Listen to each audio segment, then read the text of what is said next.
Hello everybody, welcome to In the Kitchen with Aicha, Indigenous Foods Made Simple. My name's Aicha Smith-Belghaba. I'm from Six Nations. I'm a local chef there. I'm actually self-taught, which is amazing because that means anybody can cook right. Tonight we're going to be doing a simple recipe for a Sweetgrass Sweet Tea. So I have a lot of family that are from the States, so I grew up drinking sweet tea. And I just added some indigenous elements to it, and it's actually wonderful and beautiful, and you'll thank me later, I'm sure.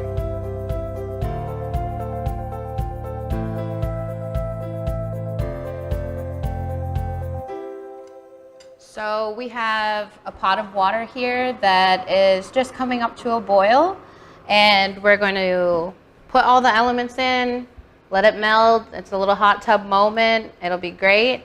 So right here we have 10 tea bags for this amount of water, and I like to use Tetley tea bags because, I don't know, that's just what my family uses, so I'm going to follow the rules for once. So there's 10 tea bags right here, and we're just going to let that go in the hot water for a little bit. And also we have some beautiful lavender and some lovely sweetgrass. Now, sweetgrass is actually a traditional medicine in Haudenosaunee culture. We use it for ceremony, and we use it to smudge off to cleanse ourselves. But today I'm using it in this sweet tea. It has a beautiful flavor. It's very light and soft, and it goes so well with the lavender, the sweetgrass, the honey, and the orange. So this honey is actually local as well. It's called the humblebee. It's produced at the cotton factory where they actually have their beehives on the roof, which is incredible. So we're gonna just give this a stir, and then you can see already the color that the tea bags is giving off. So I put them in first because you don't wanna have all this stuff in there for too long. I am going to add the honey next because the honey needs some time to melt. So everything is a cohesive liquid. Everything's blended nicely.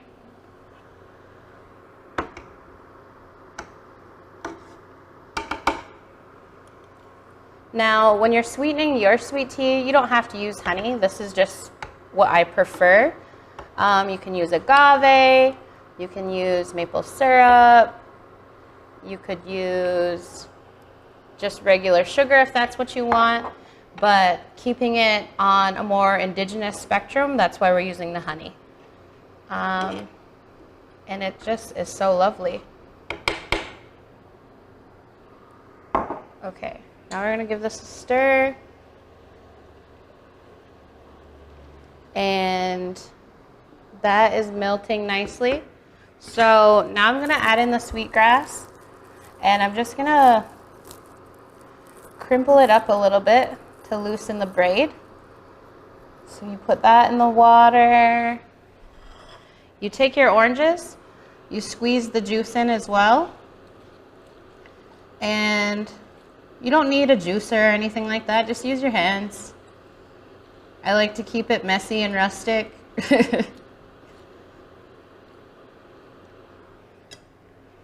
So we're gonna do an orange and a half in this, and then once we take everything out after it's steeped, we'll just put a little fresh in there as well.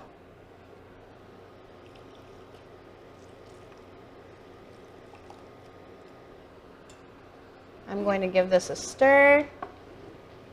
Oh, that sweetgrass was trying to jump out. Don't let it, keep it in.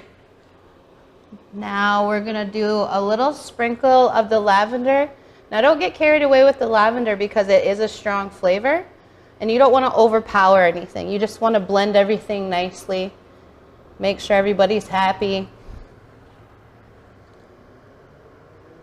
And it's smelling fantastic in here.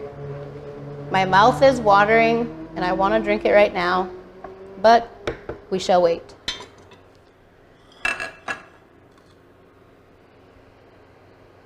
So when you're making the sweet tea, You don't want to leave the tea bags in for too long, because if you leave them in for too long, then it can turn your tea bitter, and then no one wants a bitter tea.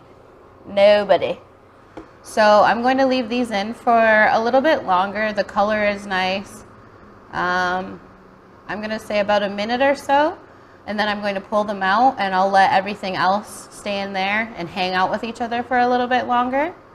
And then you want to pull the oranges, because you can't leave the oranges in there too long either. The rind will actually turn the liquid bitter as well. So you just want to make sure that you are watching your time. Don't forget about things. And I just have a little colander on the side here with me, with a little plate underneath to catch the liquid. You could strain the whole thing if you want it all at once. You don't have to wait. But if you want the best result, you should listen to me.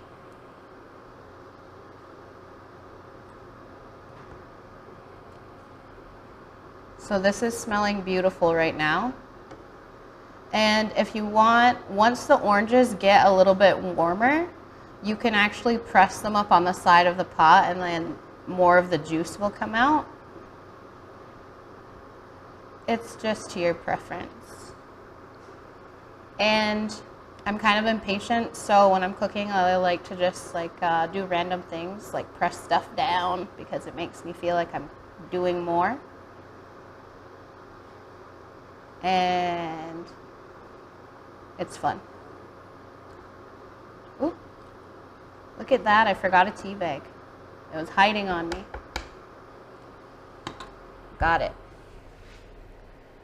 So I am going to taste it very soon, just to make sure that I have my sweetness level ready and it's not getting bitter from the orange rind or anything like that. So let's give it a taste.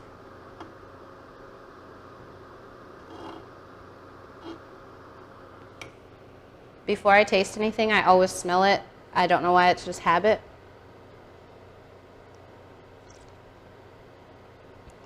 Well, that's great.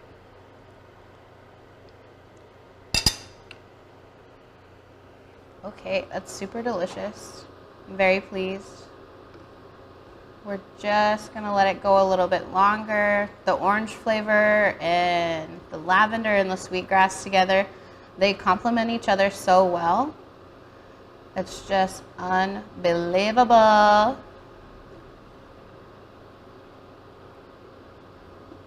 And to serve this, you can serve it over ice with a nice orange wedge on the side, which I'll show you very soon once it's finished, because I most definitely need a drink after all this talking.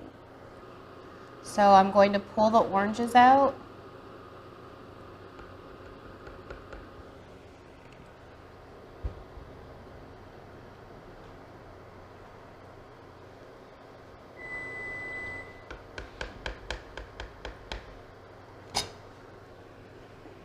And the sweetgrass just needs a little bit more time. You'll know when it's ready because the braid will come all the way undone pretty well. So I'm just gonna leave it for, I'm gonna say maybe another minute and a half. And you can see that there's still some green spots in the braid, and sweetgrass is green once it's harvested. And then they braid it when it's green also. So this is a braid that I got maybe in August. So the longer you have the braid, the less color there'll be, obviously. So this was just a fresher one. So don't worry about anything like that. It's still good. And the lavender, I actually bought a bouquet of the lavender, and then I just shook off all the little pieces and collected them. And they are gorgeous. Okay, I am going to pull the sweetgrass now. I am satisfied with how much of the braid has come apart. There's only a little bit holding it together. And we are just scooping it out and then putting it in our strainer. Now we're going to take this off the heat and let it cool. If you want to cool it faster, you can put it in a different pot, bowl, whichever you prefer, and you can add ice into it and put it in the fridge and it'll chill a lot faster. Or you can just wait for it to cool down. I don't think I'll wait though. And if there's just any little sweetgrass, just make sure you pull those out.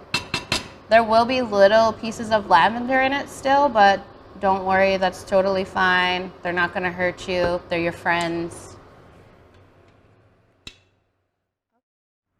So we have let our sweetgrass sweet tea cool down. I've poured it over some ice, and you can see there's some pieces of the lavender in there, but nothing drastic. And it's just a nice little garnish to have the orange on the side. It's super light, it's refreshing, it's fun. I'm gonna drink it. And I love it. And I know you'll love it too. So I just wanna say thank you to the Hamilton Library for bringing us here today to spread these lovely Indigenous recipes with all of you guys. And click like, subscribe, and I'll see you on the next episode. Thank you.